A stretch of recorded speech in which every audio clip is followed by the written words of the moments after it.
د شپې 11 بجې دي او 2 مسافر وړونکي موټر د کابل کندهار پر لویه لاره روان دي.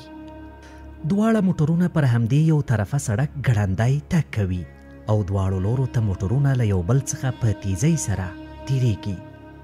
د بس دننه ځینې مسافر په ژور خوب ویده دي، ځینې د اوږدې لارې ستومانیو او خپلو کورنیو ته د ژر رسیدو په هیله تصور کې ورک دي. بار وړونکي لوی موټر بیا پر همدې تنګ سړک خپله لاره له درنو بارونو سره په ګړندي تګ رالنډوي. په لوی مسافر وړونکي موټر کې ناست خلک له ډېرو هیلو سره کور ته د رسیدو په تمه دي. دوی له برخلیکه ناخبره نه پوهیږي چې څو شېبې وروسته به ځینې د کور په ځای ګور او ځینې روغتون ته وړل کیږي. دا هغه شیبه ده چې ژوندونه بدلوي، هیلې مړې کوي او کورنۍ د ویر په داسې ټغر کېنوي چې په سفر د تللو کسانو راتګ یوازې په خوب بدلیږي.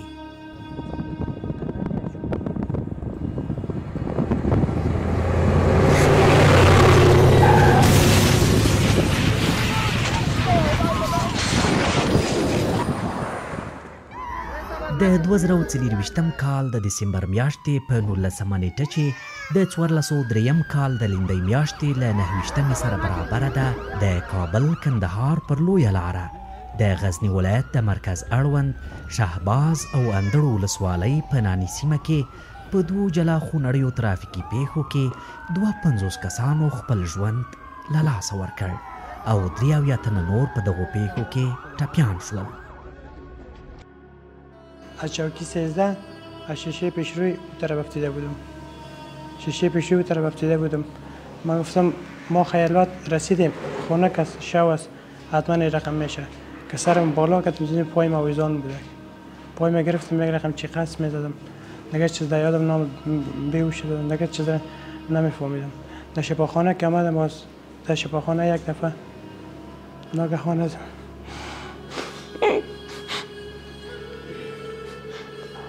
کاکای ما بشه هیچ نمیشه.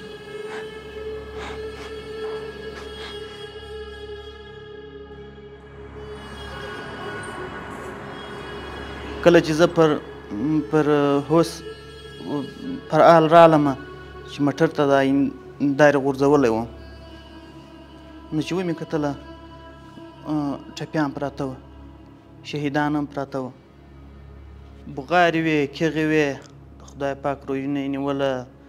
پخپله مې ولیدل چې پښې یې پسې ځړېدلې، سرونه یې مات وه، خو هر یو خپل په غم اخته و.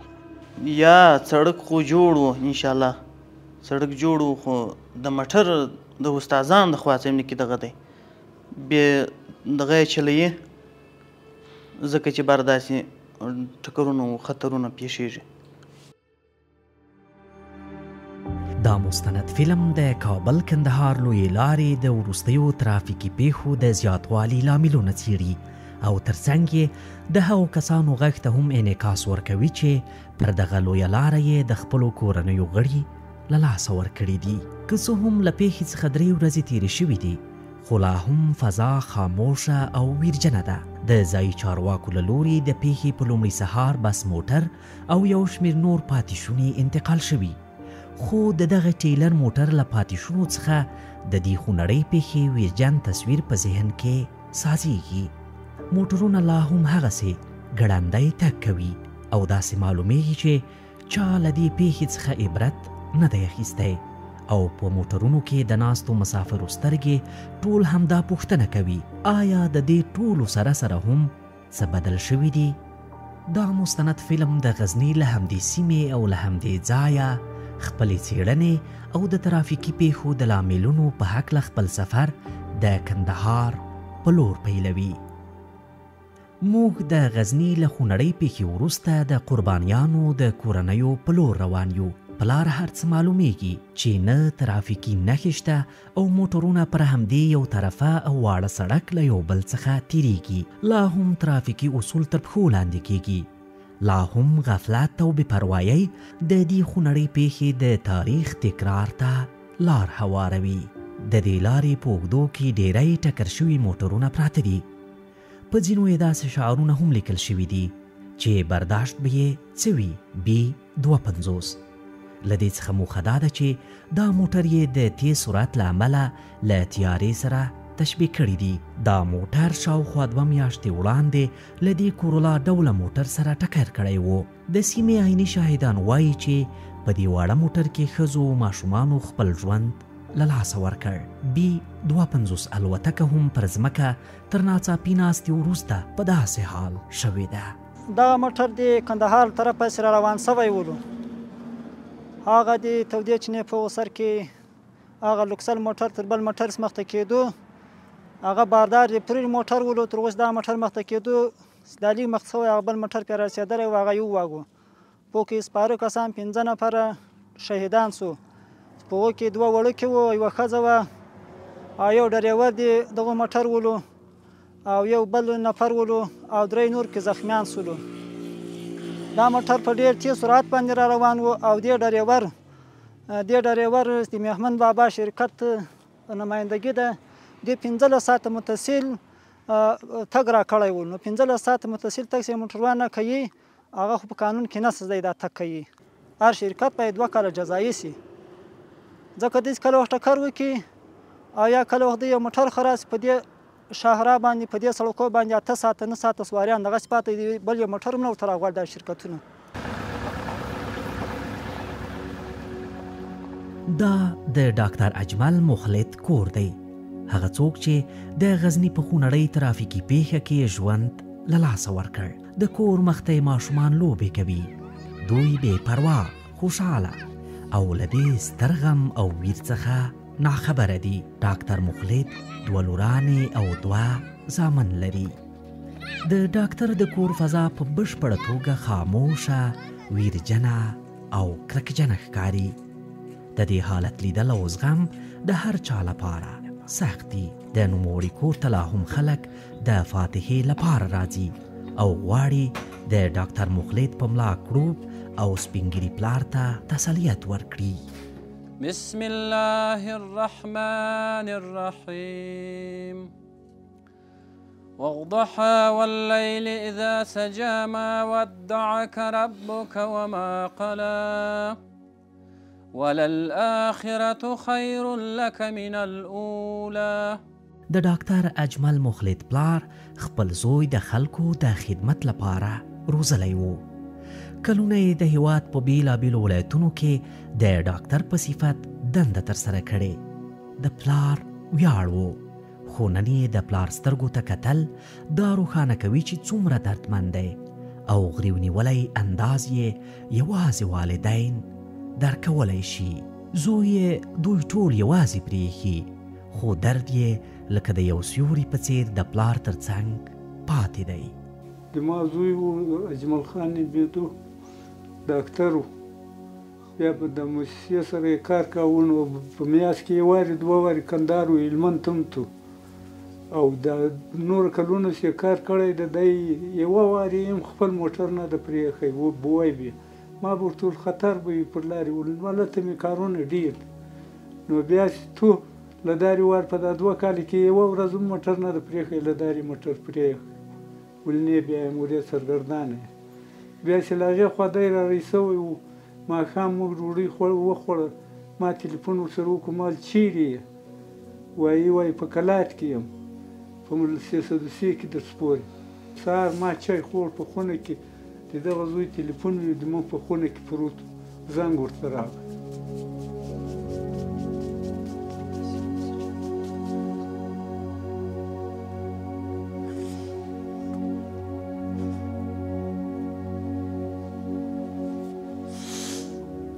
دا تلیفون کې چا ورته ویل کومې شفاخانې کې زه ورته ویل چېرې دا کومه شفاخانه ده چې زه ورته هغه پیدا کېږي ته راسه. ما ته شک راولوېد چې په دا تلیفون کې څه وویل. د خپلې خونې پسې راووتم.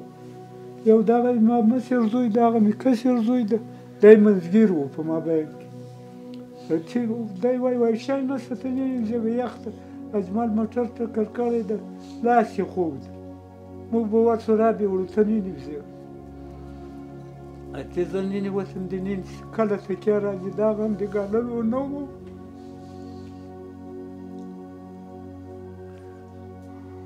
د مخلد پلار په خپل مرګ راضي شوی. هغه وایي غواړي هلته د ټولو عمر لپاره یوه جونګړه جوړه کړي چیرته چې ډاکټر زوی وروستی سلګۍ وهلی دي. هلته خو نو دغه ځای ما ویل ما کاشکې زه دلته مړ شوی وای دی نه وای، او کاشکې دلته د ونه او بادي وای چې زه دلته مرګ شوی وای.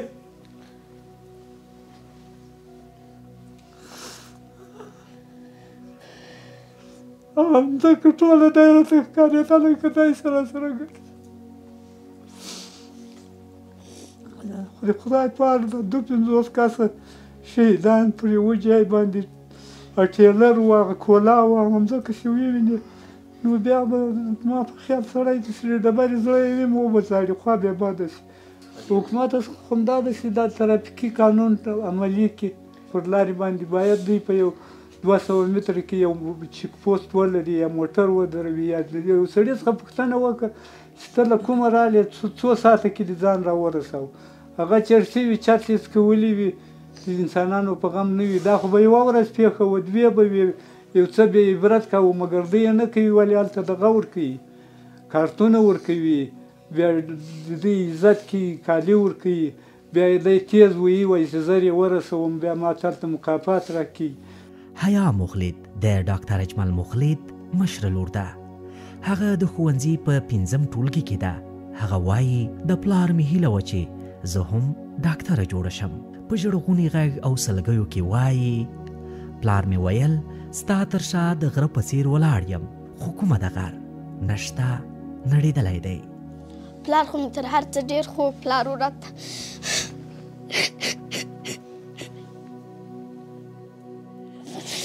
پلار مې هېڅ وخت نه هېرېږي.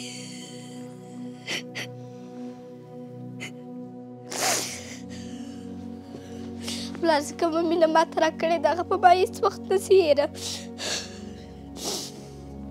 هر څه کې مې ماته ویل ول زه سره یم، مقصد پلار چې راسره ول کله ما له شاوخوا چې یو غره ولاړ و زه نه سوی چې پکېدلی.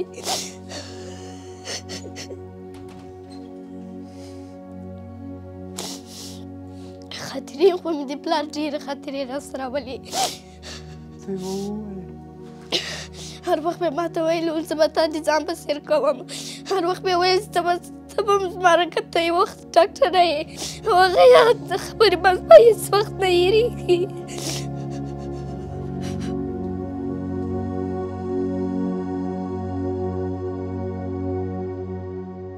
د حیا مخلد هیلې په اوبو لاهو شوې. هغه د نړېدلي غره په فکر کې ډوبه ده. هغه د پلار له مینې په ماشومتوب کې بې برخې شوې ده. بې وسه او یتیمه څېره یې زړه سوری کوي. موږ د خپل سفر په دوام د ډاکټر مخلد له کور څخه وځو او د دې پیښې د څو ژوندیو پاتې کسانو د کورنیو په لور حرکت کوو. حبیب الله او رحمت الله دواړه له دې پیښې څخه روغ وتلي او کورنیو یې خیراتونه کړي. موټر هم کابل طرف ته روان و، بل ټیلر هم کابل ته روان و. کله چې په دې ځای کې موټر ښوتل شي که راسو کې له روډه کښته شي، په دې وخت کې ټیلر خپل لاس راواخته، موټر ډېر سپیډ کې و. په دې وخت کې موټر په اډې کې ولګېدو. داسې نور زه پوهېږم خو شا سیټ کې مخه نه رامعلومېدله، مخ ته مې څوکۍ وه، له هغې چې داسې ووالسم بیا ښکته ورغورځار شوم، بېرته د څه راپورته شوم، بېهوښه شوی نه یم. نو په دې چې مینه روان یم بدن مې لاس ووهل، نو نن نور برابر و. یو بل ملګری مې په څنګ کې ناست و، یو کندهاری و که د کوم ځای و، چې هغه له شی نه وکتل، عین شا مکمل عینه ماته وه. بیا ورځې له دې نه به کښته شو، چې اول هغه کښته شو، بیا مې دا ملګری په اوږه کې سو راغی، هغه هم راکښته شو، ورته زه مې راکښته شوم، چیغې ویلې، بونډې پراته وو، ټپیان پراته وو، بد حال ورسره په دې وخت کې. د شپې 7:10 دي. موږ د مقر ولسوالۍ د امنیه قماندانۍ له ځواکونو سره یو ځای د موټرونو د تمځای په لور حرکت کوو، چیرته چې خلک وایي د مسافر وړونکو موټرو چلوونکو ته د نشه یي توکو ترڅنګ یو شمېر نور امتیازات ورکول کیږي. دلته بیا کیسه بل ډول ده. موټر چلوونکي په جلا VIP اتاقونو کې دا ډول رنګ رنګ خواړه نوشیجان کوي. دا د دوی په امتیاز کې شمیرل کیږي، ځکه ټول مسافر یې د ډوډۍ خوړلو لپاره راوستلی دي. په هر حال دلته زموږ موخه د نشهیي توکو موندنه ده. امنیتي ځواکونه خپلې پلټنې پیلوي. د هر موټر چلوونکي په څیره کې ویره له ورایه څرګندیږي او امنیتي ځواکونه په همدې ځای او اتاق کې د یو موټر چلوونکي سره دغه ډول نشهیي توکي پیدا کړل چې ټابلیټ کا نومیږي او د روغتیا پالانو په خبره چې موټر چلوونکي یې د خوب د تښتېدلو لپاره کاروي. له دې سره سره څو موټر چلوونکي له موږ سره په خپله خوښه مرکې کولو ته حاضرېږي او پر دوی لګول شوي ډېری تورونه ردوي. بس هغه سړکان چې د حکومت ته ناسګر دا شان جوړ شي، سړکان تنګ جوړي، ټیکهدار غل دي، اره غلاوي کوي، ډېر سړک کم جوړي، خراب کډېږي، جمپونه چې خامخا به لګېږي، مسافربرې موټران چې ځغلي، اسپایران چې جنجال کوي. په هېڅ شي کې نسته، هغه مجبوریت ملامچا مجبوریت ته چې ځان رسوي در ځای نور هېڅ ملامچا نه لري. بس دا د خدای تعالی پیښې دي چې اوس نو علاقه نشیان دي موټرانان. و په سولې کې به دا نه خود نه شي یو چرس بس کوي، دا زموږ په ملک په ټونو تاریاک جوړېدل، دا څه کېدل؟ خو د هغه خلکو څه کول؟ دا ټیلران والا داسې رواني که له دی چې پر یو د کلي پر لار رواني وروره شاته پام نسته، نه د خپل سټ کلاس ته ګوري. زه په څو واره پسې درېدلی یم، بتۍ ورکوم، ټوس بریک مې پسې ولی دی چې ته بتۍ ورکوم. هغه وخت دی چې ښه پوره رن ومه دی سم واري بیا دی بغلته کوي، د سړک پر مابینځ رواني. زما د منم په یو بل موټر کې ته روان څه پسې روان سه، د سرعت سره کم دی او دی رفتار څنګه کوي. دا اوس دا مسافر ستا پر څو ځایه باندې زه داسې ټیلر پسې ورغلی یم، دی د سړک پر مابینځ روان. یو وار خو سړک شنی دی، خامې درې ګزه خامه دی تر اوسه پورې، څوک موټر نشي ځینې غورځولی. بیا وروره دی د سړک په مابینځ کې روان. اوس یوازې یو سوال پاتې دی، دغه ځایونه او هغه خلک څوک دي او څومره یې ژوند زموږ له سترګو او د حقیقت د پټولو لاندې پټ کړی دی. په دې کې شک نشته چې ځینې ډریوران په نشو باندې روږدي دي. زموږ کشفي اداراتو په دې برخه کې ځینې معلوماتونه هم ترلاسه کړي دي او په ځینې ځایو کې هغه ډریوران چې په نشو باندې روږدي دي د هغو په پلټنه کې دي او د دې معاینت په پلان کې لري چې په راتلونکي کې په ټولو هغه دخولي دروازو د مرکزو ولایاتو کې د دوی ټیسټونه وکړي او د دوی معلومات وکړي چې دوی په نشو باندې روږدي دي او که نه دي روږدي. او هغه تمځایونه چې د لارې په اوږدو کې دوی هلته ډوډۍ خوري او یا هم د آرام دپاره ودري، نو موږ داسې اورېدلي دي چې ځینې تمځایو کې دوی ته زمینه د دې مساعده کړي تر څو دوی ته نشهیي توکي آماده کړي. نو په دې برخه کې هم د نشهیي توکو سره د مبارزې معاینت خپلو مربوطه ولایتونو مسؤلینو ته هدایت کړی چې هغه ځایونو باندې هم پلټنه وکړي. نو که چېرته دغسې واقعات حقیقت ولري، دغه کسان به نیول کړي او د شریعت منګولو ته به سپارل کړي. موږ د مقر ولسوالۍ څخه د غزني د ګیلان ولسوالۍ په لور حرکت کوو او هغه کورنۍ پورې ځان رسوو چې د غزني د بس موټر چلوونکي خپل ژوند پکې له لاسه ورکړی دی. دا د ګیلان ولسوالۍ د شینکۍ کلی دی. دلته هم یوه ویرجنه فضا خوره ده. د دې بس موټر چلوونکي پلار د خپل زوی د پیښې کیسه داسې کوي. ډېر زه د ما زوی چې موټر چلاوه په ټوله ما یې باسکل نه ده کوله. 10 کاله یې وچلاوه، په دا 10 کاله کې یو باسکل لا نه ده کوله. د خدای حادثه یې نه ده کړې په دا 10 کاله کې. نو دغه حادثه یې هم دی چې په ټول بکس کې پروت و، دا بل شریک چلاوه، بس هغه ته خدای پاک دا حادثه وپېښه. والله موږ غوښتنه خو دغه ده، موږ وایو دا سړکان یې پراخ کړي وای، بیخي تنګ شو سړکان یې مخ راتنګ او بل د موټروانانو ته هدایت وکوي چې له احتیاطه کار واخلي. وخت د شپې 11 بجې او 24 دقیقې دي. زموږ سفر دوام لري. د کابل کندهار پر لویه لاره غواړو چې په همدې تیاره کې د ځینو موټر چلوونکو نظرونه واخلو. ځینې موږ ته درېږي او ځینې وایي چې موږ وخت نه لرو.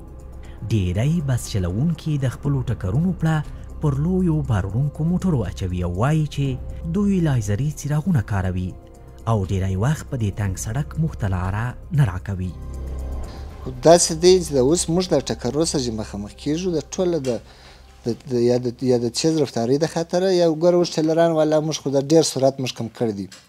په داسې حالت کې راځي چې دوی اول خو د دوی که پلور بار کړی چې موږ د دوی سره چې یو ټیر ګز سره موږ درېږزي ته واچو خامې ته په یو ټیر کې ورسرسېږي په بل حالات کې دی وروره پلورین بار کړي یا داسې باره بار کړي چې د هغه د بلابود دي او ده بتۍ 4-5 بسته کړي موږ خوران په هغه بتۍ خپلې کمپنۍ په بتۍ کې روان په بسې دغه موټران د ټکر شوله د ټیلر والا د ټیلردار موټر دی په خپله ټیله او پر شین نه دی ګرځېدلی ټیله ماته هم وویل کلینر یې ورته ویلي چې په هغه سره بیا دی پر روان د ټیله خطا شوه د مسلمانانو ټوله په شهادت ورسېد هغه بل ټانکر چې دی هغه بیده و د بیده په حالات کې د موټر پر وغلی دی هغه حالت ته ورسوي خو د بار وړونکو موټر چلوونکي هم خپل دریځ لري همی گپ کنا گفته خوی گپ کاملا ما خوی گپ تایید نمینه به این خاطر که اول خود چراغای لیزری خود اونا بسته داره وقتی کنا بالای چه پول مینه چراغای از اون خیلی قوی‌تر از چراغای ما هسته دیگه همین میبینه که از جلو ماشین میاد این موتور هم از زمین روان است و هنوز یک بریک نمیگیره همین تو مستقیم بالای همین ټیلر میآید و نه خب به این فکر خب ما خیزونه بیخی هم فکر نیستیم یا خو لیسن زه لرم دغه غلطي زمانم بې لیسنه باید ونه ګرځو که لیسن زوړ وي نوی کوم الحمدلله لیسن خوستی دی خو د خوست ګمرک کې موټر وي لوړ دی د ګمرک کور یې خلاص نه دی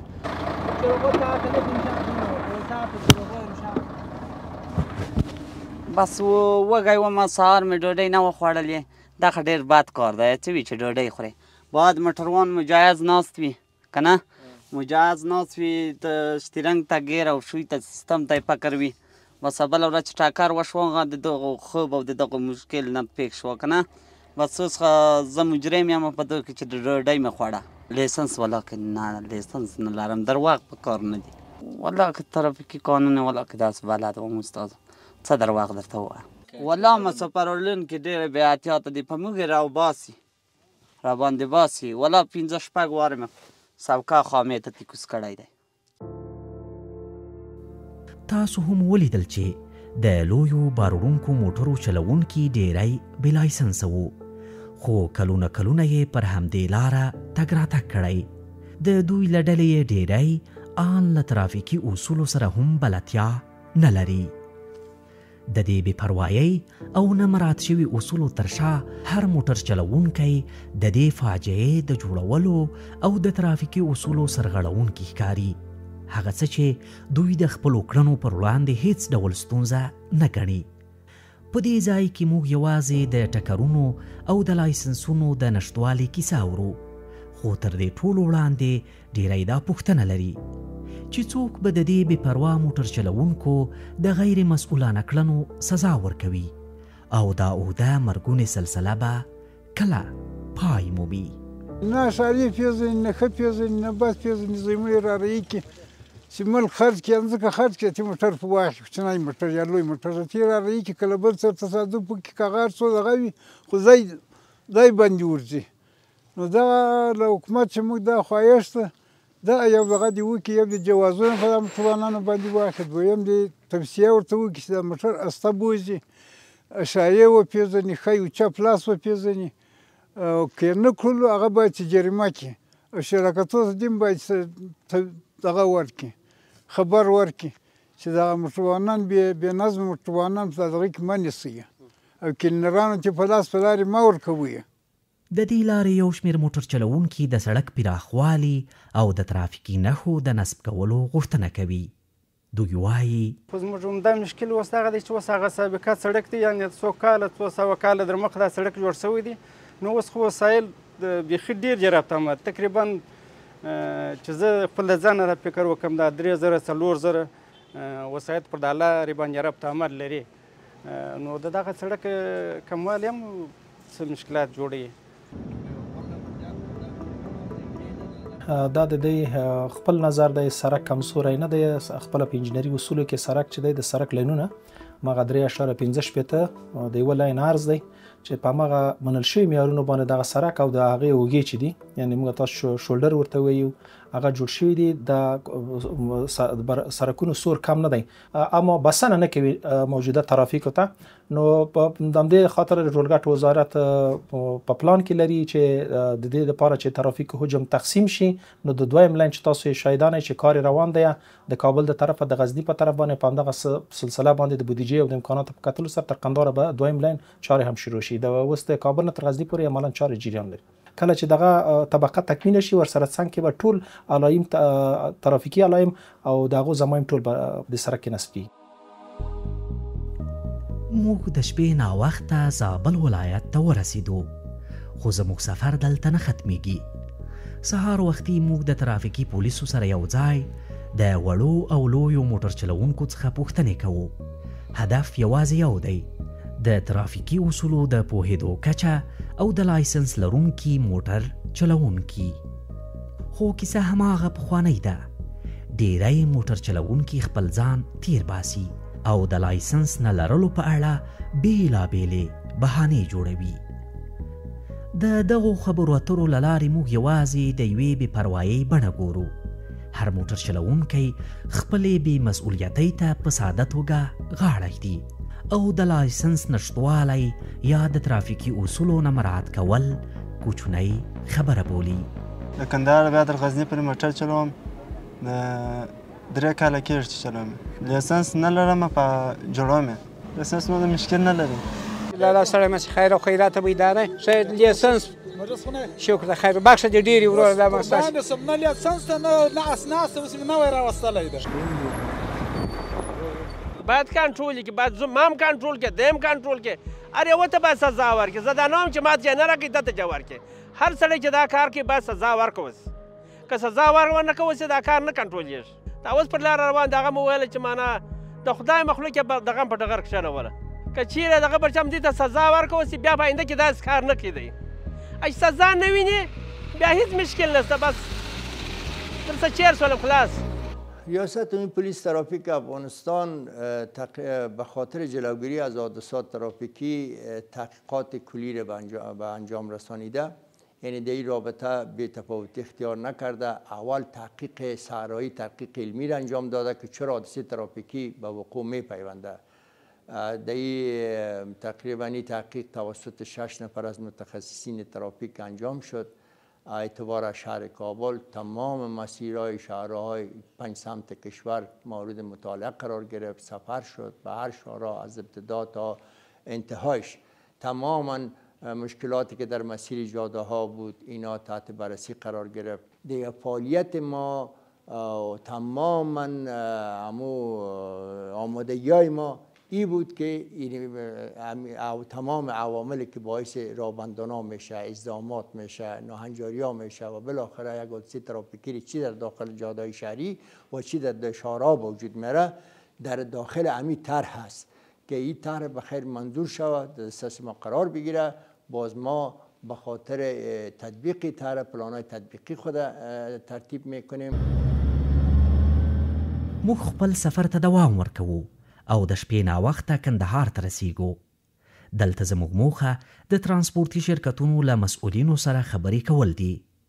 ډیری کسان زموږ له کمرې څخه تېښته کوي، خو هغه څه چې په حقیقت کې د حیرانتیا وړ دي هغه دا چې دلته ځینې مسؤل کسان هم چې د خلکو د ژوند او سلامتیا په اړه مسؤلیت لري دوی هم له ترافیکي اصولو په بشپړ ډول نه دي خبر.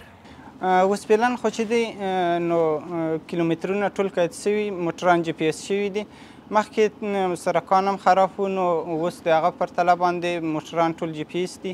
کیلومترونه یې قید شوي دي چې د 90 نه تر 100 پورې سپیډ ده د موټرانو. نو مخکې چې و هغه موټران اکثریت په لوړ سپیډ باندې تللم، سرکان خراب و. اوس فعلا سرکان چې دي هغه سم دي، سرکان جوړ دي. تقریبا زموږ چې موټر د حرکت کوي هغه 8 ساعته کې رسیږي. یو موټروان یو دانه کلینر ورسره تقریبا تر 10 ساعتو پورې یو موټر چلوونکی حق لري چې د خپل موټر وچلولی شي. داسې ښکاري چې نه یوازې عام موټر چلوونکي، حتی د ترانسپورتي شرکتونو مسؤلین هم د ترافیکي قوانینو او اصولو سره بلدتیا نه لري. موږ یوازې د یوې بې پروایۍ لړۍ ته ګورو چې ټول د خپلو دندو له ناخبرۍ او بې پامۍ سره لاس او ګریوان دي. نو یو کشر ورور مسافر دی، د کابل را روان دی. نو اوس به راورسېږي، یو 15 دقیقې بعد به راورسېږي. موږ دا غوښتنه لرو چې د دغه کوم شرکتو موټران چې ټکر سوي دي، چپه سوي دي، د هر شرکت څخه موږ دا خواست کوو چې وروره ګاډۍ دي سوکه چلی په روډو باندې، کوچني موټر ته دې وار ورکوي، غټ موټر ته دې وار ورکوي، یو او بل ته دې فاصله سره ورکوي، نه دې رفتار ډېر ورتیازوي، نه دې ډېر دغه ورکوي. اوس روډونه پاخه سوله، دوی خپل موټران په دې نه بولي چې سپاریانو ژوند ور وژغورو یا دغه ور وژغورو. خو دا خواست کوم د شرکتو والا څخه چې موټران دې څه په احتیاط وچلوي. خپل ورور ته ډېره کورنۍ ډېره اوس د هغه دی چې بابا ټلیفون وکړي ول څنګه سو راورسېدی، موږ دا اوس ورته په انتظار. د ده خو لمبر کار نه کوي، ډېرو علاقو کې لمبرونه کار نه کوي. موږ ته یوازې یوه پوښتنه پاتې کیږي، که مسؤلین په خپلو دندو نه پوهیږي نو څوک به د دې سترې فاجعې د مخنیوي لپاره ګام پورته کړي؟ څومره باید ترافیکي اصول مراعات شي؟ موږ بیرته د پلازمینې کابل په لور په همدې شپه حرکت پیل کړ. ژوند قمار نه دی. ولې د یو چا په سرنوشت لوبې وشي؟ ولې د یو چا د کورنۍ رڼا خاموشه شي؟ ولې تنکي ماشومان یتیم او بې سرپرسته شي؟ دا د پلازمینې کابل د کمپنۍ سیمه ده. دلته هره ورځ د جنوبي ولایتونو لپاره لوی مسافر وړونکي موټرونه له مسافرو ډکیږي. په دې ځای کې خلک هره ورځ د سفرونو لپاره د موټرو په قطارونو کې ولاړ وي او سفر ته چمتو دي. دا ځای اوس لکه یو تجارتي مرکز دی او تجارت په پراخه کچه روان دی. هره ورځ په سلګونه کسان دلته په دې موټرو کې تګ راتګ کوي. موږ په غزني کې د دوو مهمو ترافیکي پیښو اړوند تحقیقاتو لپاره حرکت وکړ. یوه پیښه د موهمن بابا شرکت او بله د میرویس خان نیکه ترانسپورتي شرکت پورې تړاو لري. موږ له دې دواړو شرکتونو سره د خبرو اترو لپاره هڅه کوو. د میرویس نیکه ترانسپورتي شرکت ته په ورتللو نږدې 20 دقیقې وروسته موږ مسؤل کس پیدا کړ. دغه مسؤل کس وایي چې 2 دقیقې وروسته زه بیرته راځم او له تاسو سره به مرکه کوم. خو 2 دقیقې په نږدې 1.5 ساعت بدلې شوې او په ټلیفوني اړیکه کې دا ځواب راکوي.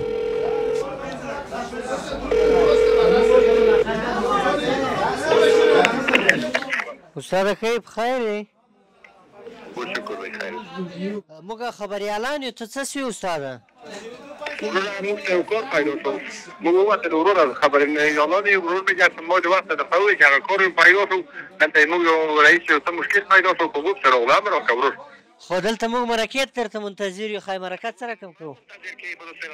سبا راسئ، موږ به موټر درته درولېږو. موږ د مسا جلسه تاسو ته نشو پرېښودی، دلته د موږ کار دی او تاسو دلته باندې تامین کړي را کته کړو پورم چې باندې وي وروره موږ هغه په درته وي چې وخت هغه کار موږ په ګوت څو ورور مې جاپ نه هلته خو تا ماته وویل که نه تاسو دلته منتظر سئ دا نور شرکتونه نه خلاصوو. په نه ده څه هغه نه ده که نه چې زه یو مشکل پیدا کړم یو مشکل ولرم زه مجبور یم کار ته ورشم. هلته مې یو څه چا وبا کړې وه په ګوت څه ووتل ورور. یعنې اوس نه کېږي مرکه که نه؟ نه ورشه بیا موږ درته زنګ ووایو دغه د لمبر دی که درته زنګ وایم چې راسئ په دوره. د یو شمېر نورو شرکتونو مسؤلین له موږ سره خبرو کولو ته چمتو دي. د دې په اړه د موږ معلومات چې کړي دي دا د ګازو له ټانکر سره ټکر کړی و او کیلومتر ترانسپورت ورکړی ده شرکتو ته او موټر یې قید کړي دي په 115 باندې او د موږ موټر چې کله دیسم کړی وه له 15 تر 80 پورې تر دغه موږ خبر سو چې کیلومتر یې وه د ګازو ټانکر وای په ملامت و.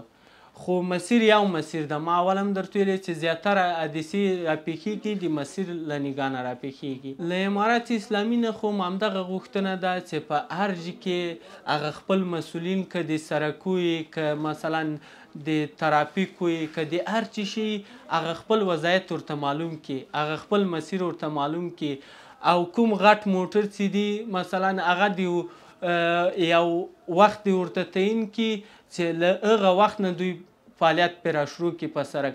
اوس وخت معلوم نه وي په 4 ساعتو کې موټر ځي او راځي. پوښتنه دا ده که موږ د کار موخه د خلکو د ژوند د خوندي کولو لپاره وي نو ولې داسې بې پروا او بې پامۍ وکړو؟ کله به د دې پیښو مسؤلین د خپلو مسؤلیتونو په اړه ځواب وایي.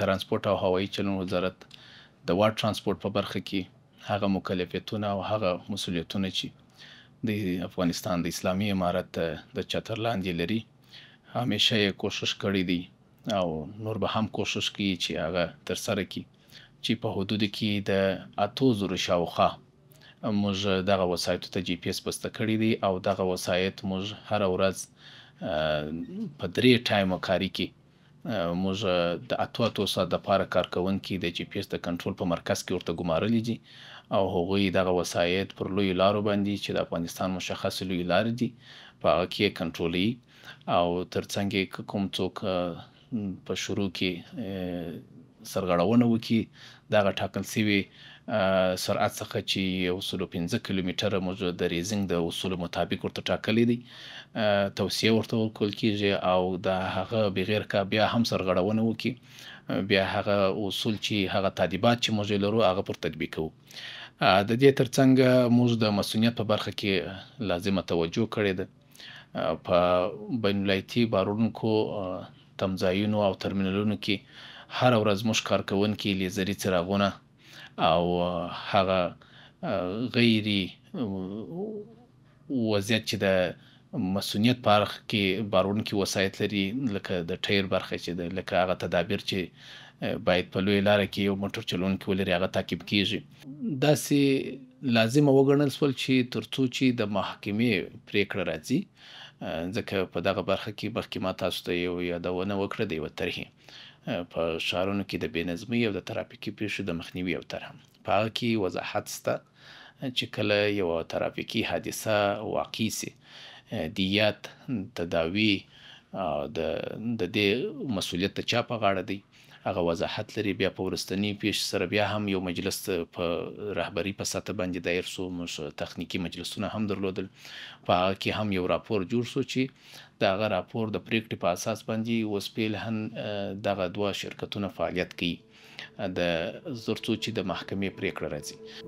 دا مستند نه یوازې د غمیزې د یادولو لپاره بلکې د هغه بشمیره ژوندونو د نجات لپاره وړاندې شو چې لا هم پر دې لار او په B-52 الوتکو کې سفر کوي. اوس د دې وخت دی چې موږ د خپلو کړنو پایلې درک کړو او د یو خوندي راتلونکي لپاره ګامونه پورته کړو.